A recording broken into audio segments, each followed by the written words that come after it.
Abusia odwano don ra enya de a ebi wo Dr. Okoe se wono ankasa de no nimpefe se the NDC administration nya de obetima ko atia Galamsey na ohwe omonsem kayem in opposition ene kwan a no moma adwuma no so fa so ye den se na nado dan kwa akofo ba bem foforo na tete task force ahodo no mudi dwuma so no na otimeka se one opportunist in this political game ne NDC fa ho akwanya etutu nsem kansem de tu wo masum se impo mo to excavators ni mpo ne ebechi o na enyo mo gu grounds ankasa edi dwuma no sansem we ni na no eboa no no ahu se na nya de NDC aban no ebetimi abane ba beto dwa se Joseph Yami oye national organizer no ne ho fore NDC ni mu ana enye asemtra akwa because in opposition na di omanim cansem de eche omo so munkuta krata po omko concession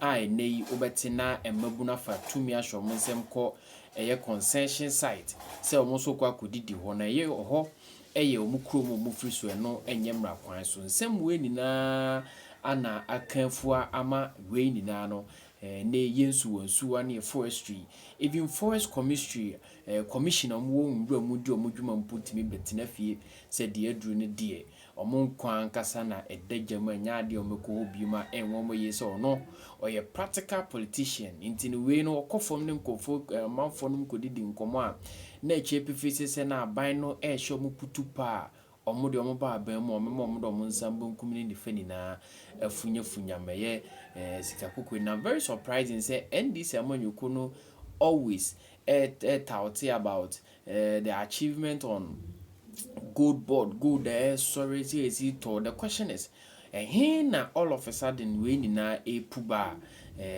should I say because of system they put in place but nemum NDC for mo do mo adwon Galamsey ama mo tumi so mo tu de busua yakata so ayenkan wasemenwom ebe dan sin do to ya na jibre na me fa Dr. Okoe no disem and 12 yeah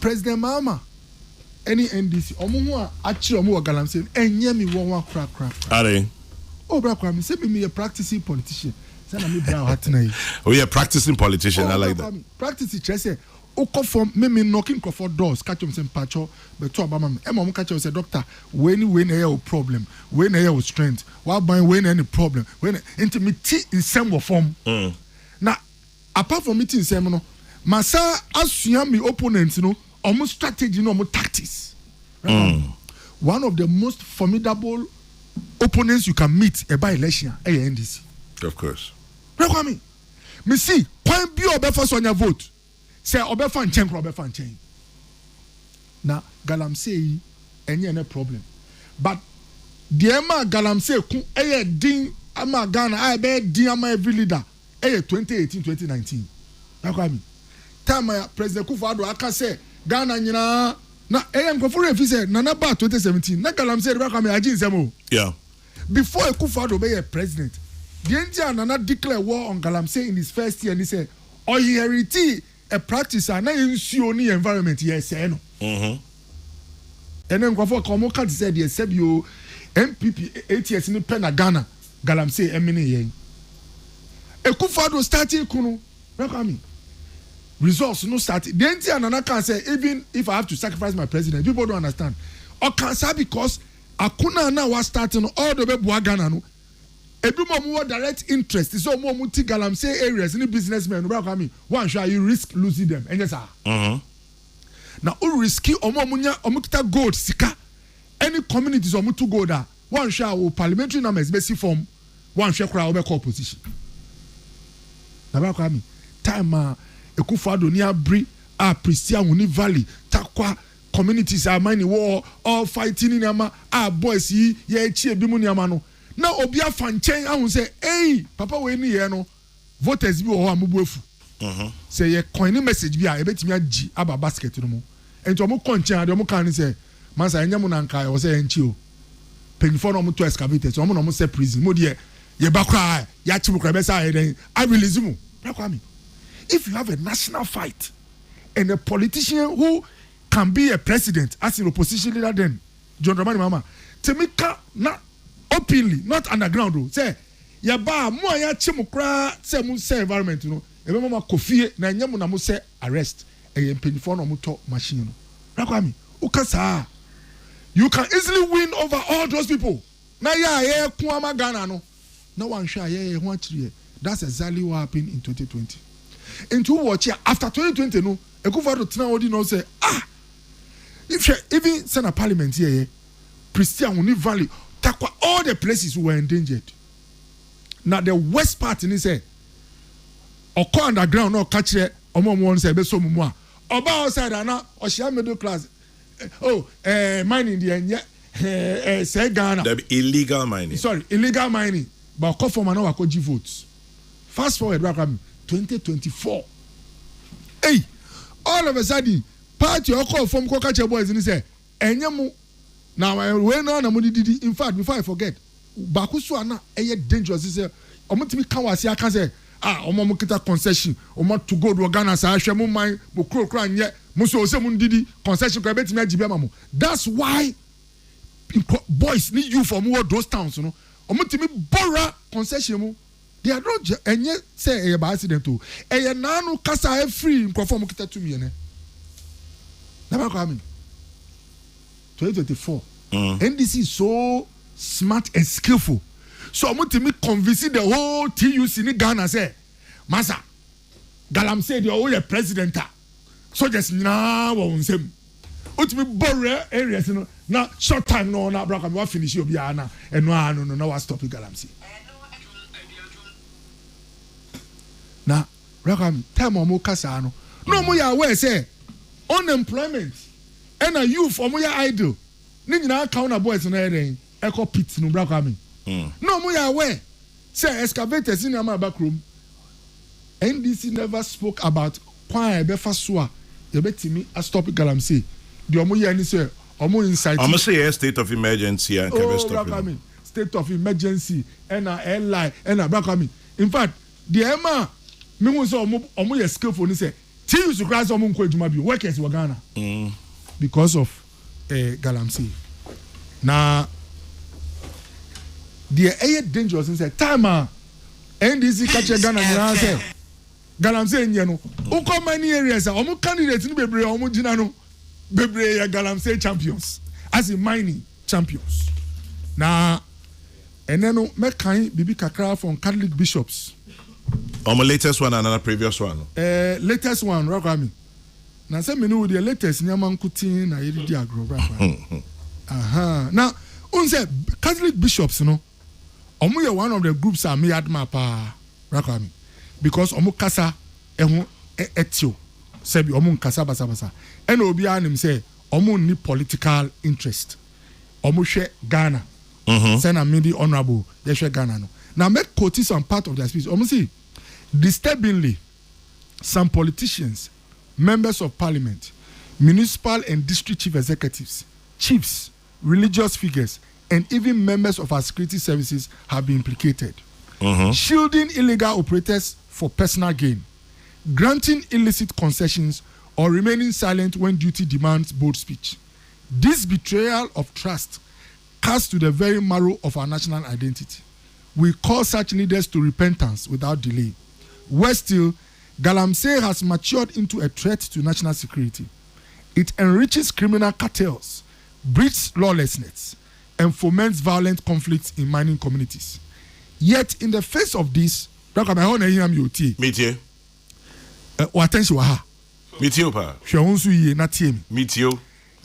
in the face of this, the President of the Republic, and your politicians, the President of the Republic, His Excellency John Dramani Mahama, appears not to grasp the existential scale of the menace. In both January and May 2025, delegations of our conference raised concerns directly with him, only to be met with unsatisfactory responses, focused narrowly on economic gain. At his mid-press session of 10 September, he dismissed calls for a state of emergency. Profoundly, this is troubling. As so say, almost share president. Now, we can work from only with India. Maybe last election I call you know sika NDC the year campaign especially in the mining areas and mining regions you know Galamsey for home only me do is right Joseph Yamin say nkrofo na mu di omo echi no me na me national organizer we mu ahun din no mu niama na yedi call election nti mo hwe mo so ye yakwa mi Tony Blair in his book Okan Bibi meka wa or see even if you use dishonest means to win political power it is okay to apologize, reroute, and use honest means to solve the problem. Or see, even if it is better to reroute. Me person you should reset. I don't use to reset. Me kasa.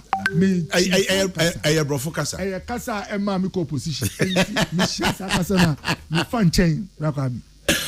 Oh, come boy. Me person me this kasa no ebe ejuma e kan me yaw. Rakami. Mate. But Tony Blair say. Who did dishonest means? One fa kwan pasu na onya tumia. Se sa kwan no be se o man na who dey free ho. Se tumi na bounce em. President Mama utie ni kasa wo meet the press na braka meet President Mama me see wow. Eh papa we say that Galamsey on issues no. But say no kasa en braka before 2024 election utie President Mama on kasa za.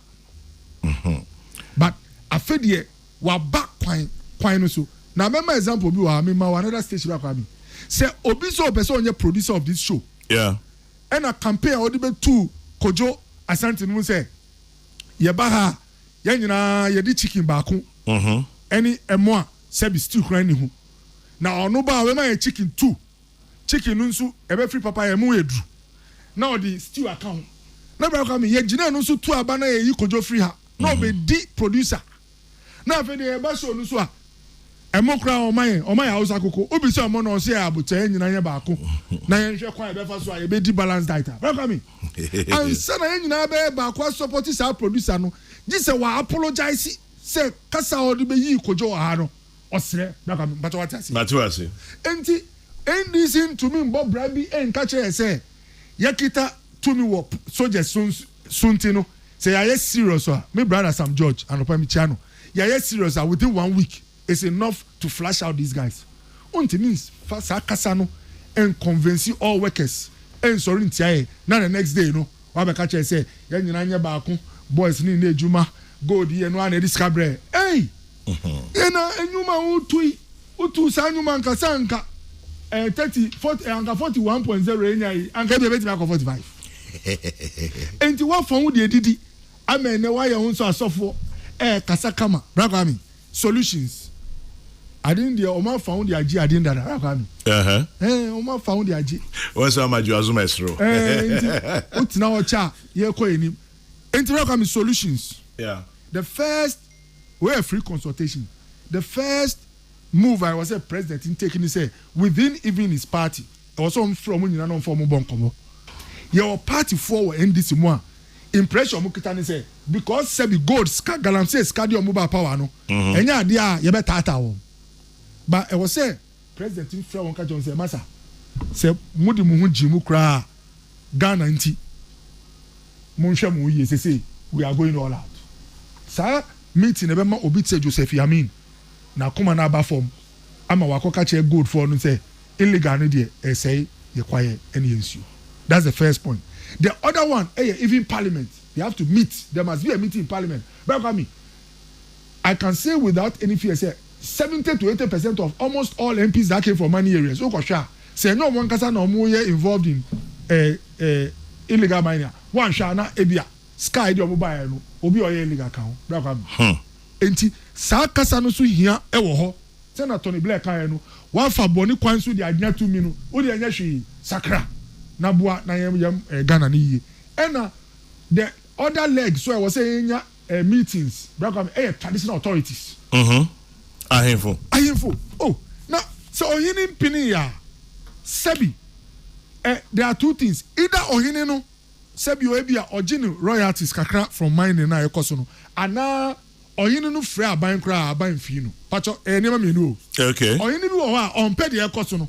Na so ebia odi aban ana MC kasa obi anya den emfi no rakabi. So government should meet the traditional authorities. Eho no obenya feedback. Say omo ankasa ade no omo kan ana sebi omo di aban authorities, police, kasa omumfiomo. Now, welcome. Sometimes when you want to solve a problem, it's good to meet with those who are there. Then tell me kasa. Unya ahimfobi na ebia for the whole year. Ska omudi top petrol. Edi omunsemo palace. Every omuye mining sem as in royalties. You even have to think of how to support the chiefs so that some support to Galamsey so they can withdraw their support. If or you know takwa minka says an yeah, me too. Ska all the whole year. Every boys your muye mine your musensio na less or 400,000 or the palace edition man is. It's not enough to just come and tell him say Masa a problem.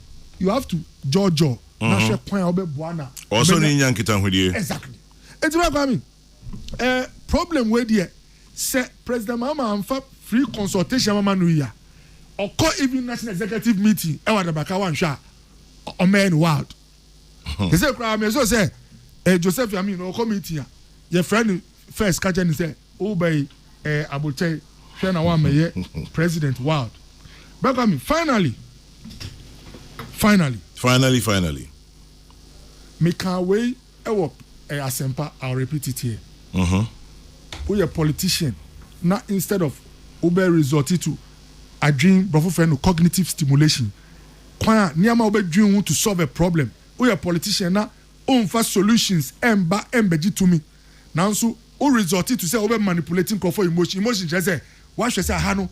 Galamsey no yadi emo bubufu. And to bazo Galamsey no and yet obio to good. MPP ni. Now I found the power. Unsaka power now I feel the only peace of mind. The only peace of mind say how to solve the problem. No, unton no. To make politicians, there are ways to go through to solve this problem. And me mbokramebo two din. Number one, most people are illegal mining. No, the capital to invest in processor yedi washi gold, they don't have the money. In fact, if you are not crying one leg. But the point I'm making is say, denting na Chirano, Anglo Gold, those big ones, no, denting no moon sense around them. There are technology, like I mean, your structures are all put in place. Etimimba o washing sioma chemicals some power recycle.